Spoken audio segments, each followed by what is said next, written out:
بسم الله الرحمن الرحيم.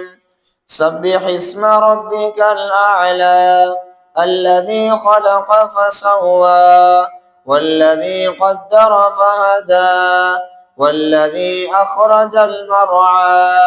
فجعله غثاء أحوى سنقرئك فلا تنسى إلا ما شاء الله إنه يعلم الجهر وما يخفى ونيسرك لليسرى فذكر إن نفعت الذكرى سيذكر من يخشى ويتجنبها الأشقى الذي يصلى النار الكبرى ثم لا يموت فيها ولا يحيا قد أفلح من تزكى وذكر اسم ربه فصلى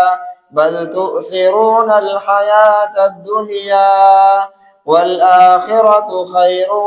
وأبقى إن هذا لفي الصحف الأولى صحف إبراهيم وموسى.